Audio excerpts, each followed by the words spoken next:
October 2nd, Jacksonville, Florida. Zone 9. I can never remember if it's A or B. And we are looking at a transition from summer to winter, or summer to fall. The weather finally calmed down a little bit, enough for me to enjoy being outside again.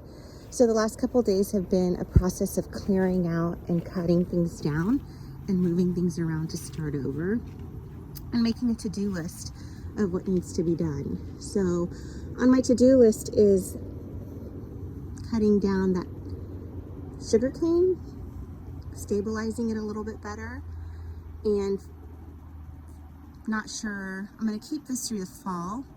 This is its second fall with me, the Seaside Goldenrod, but it just looks really scraggly. So I'm going to keep it through the fall because it'll flower in the fall and it'll feed the fall pollinators. But on the to-do list is to find another place for that. I have planted, committed to ground, the giant milkweed.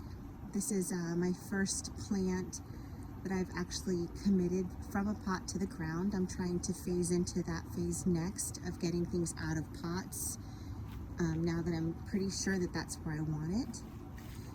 The roselle needs to get in the ground as well, but look at all of these little roselles that are coming in. The fig tree I cut down the summer solstice. I think it needs to get in the ground too. It's just been in that pot for a long time. It just needs more than what the pot offers. And then all of these are turmeric, and this one's arrowroot that's falling down that I had extras that I just kind of put in because I'm starting now to go into the next phase of layering levels. And so my first phase was just to get the space and them in pots. My second phase was to decide if that was the spot I really wanted in, and now I'm going into layers and getting things in the ground. I will not put the sugar cane in the ground because of how it spreads, so that will always be pot bound on purpose to control its growth. The beautyberry, again, also needs to go in the ground. She really struggled this year, yellowing of leaves.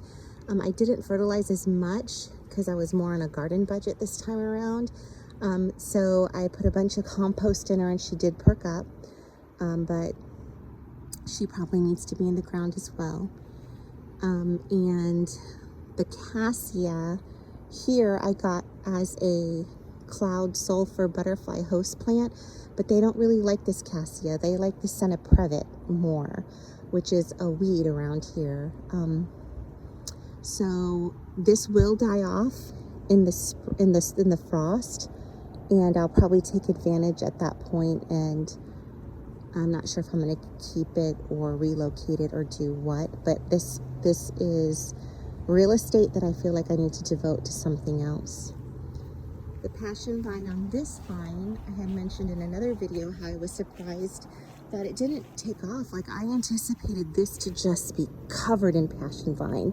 There's a lot of empty spaces, and it's interesting, you can see how all the growth went this way because the sun comes overhead that way, so it's just really reaching for the sun. But it's still supporting life, because if you look at that, it's eaten clear. And even though, oh, look at that. Here she is. Look at her. She's going to come out pretty soon. She's changed darker colors. You can see the jewels on her tummy better. I would say in 24 to 48 hours, he's gonna come out. So, like I said, it is supporting life still.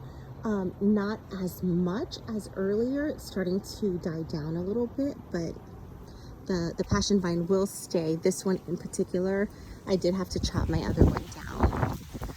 Another thing on my to-do list is my dragon fruit. Look at all the weeds.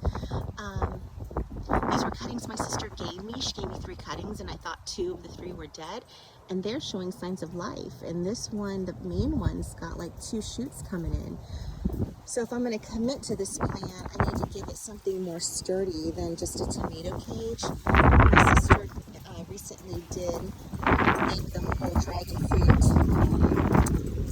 supports for her dragon fruit. So I might, you know, follow her lead on that. So that's a project list as well. We'll keep going this way. Another project is I wanted to espalier method with the apple. So I tied her for now to just this macrame cord that I was using, but I'm ordering the wire to make this more sturdy and more permanent. I have another apple tree over there. So I'm thinking I might take that apple tree and this apple tree, commit to ground here, and then this will be their place to live and be happy. I did a lot of clear up work with this passion vine here. I had to because, you know, this was just a test run trellis. You know, trellises can run a few $100s, and I don't have a few $100s to put into a trellis. So I used a T-post that I had with zip ties, and then these stakes that I had, and I got these cheapo concrete mesh thingies from Home Depot. I originally just had the one mesh, and with the weight and the hurricanes and the tropical storms and the thunderstorms, it was just collapsing.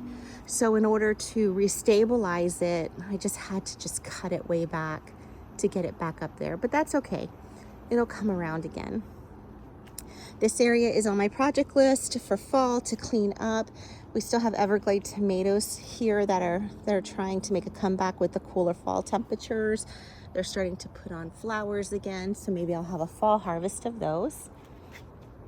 And then I also cleaned up all of this area here. The lemongrass used to be in this spot, which is where the peanut butter plant is at the moment. So I moved it over here to just make it be an anchor and out of the way, because with as much as it grows, it was just interfering with the walkway because I have very small walkways here. And then I cleared all of this area here. So all of this area here, this is some leftover, this was a leftover eggplant I threw in just to see what would happen, and it's fruiting and giving me babies, so maybe we'll have some fruit for fall. But this area I have started my onions, and this will all be onions through here. This will all be onions in ground for the first time this year. I'm moving out of grow bags to experiment. My okra is just very stunted.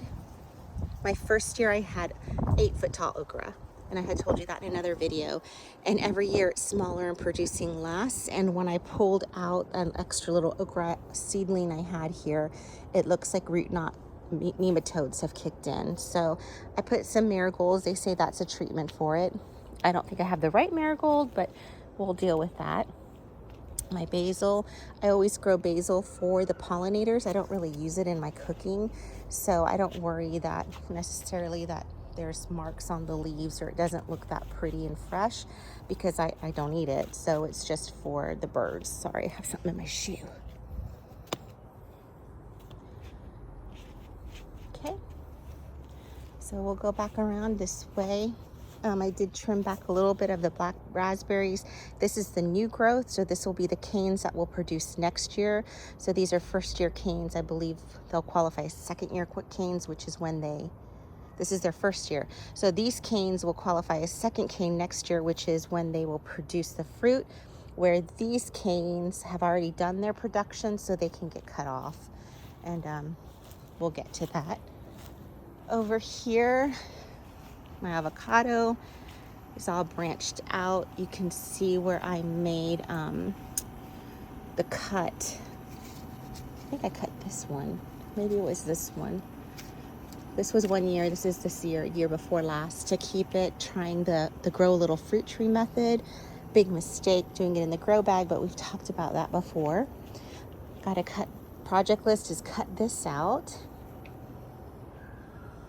And then I'd like to go ahead and edge and mulch in this area. This area is always very weedy and patchy in the grass anyway, so just go ahead and kick it out. This little section is just a happy little section right here. Lemon balm, and there's mint back there, and some leftover bunching onions, and an olive tree that's smushed in there. But my cassava is huge.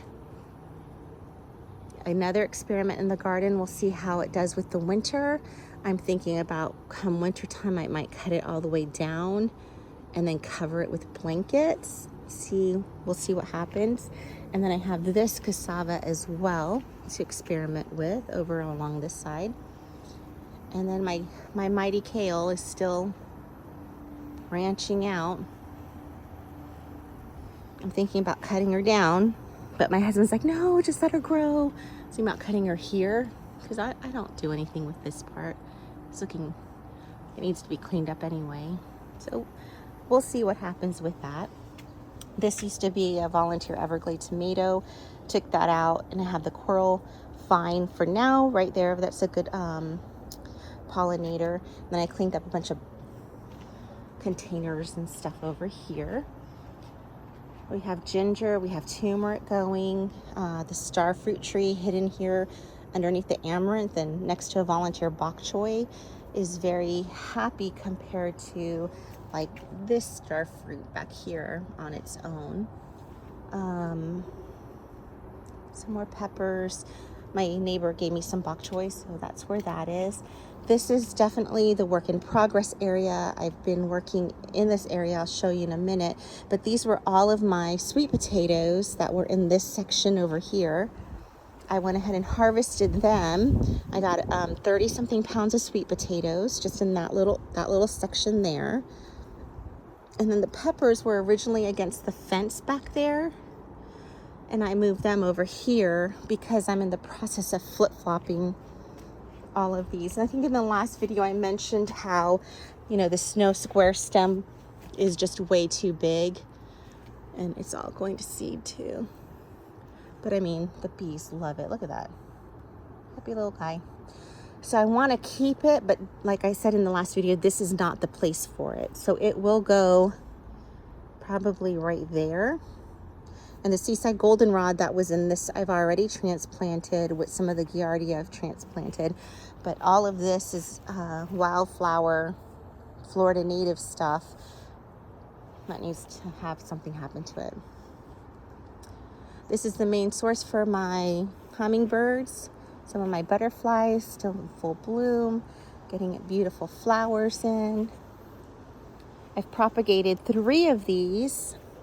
I put 2 in the front because I want to switch out my sterile bushes, like landscape quality bushes or landscaper builder grade bushes, to these to feed. When I first started gardening, I got firebush because everyone was like, oh, you got to get firebush, you got to get firebush. But what they don't tell you when you get these plants is that there are native and non-native, and you don't know that as a beginner gardener.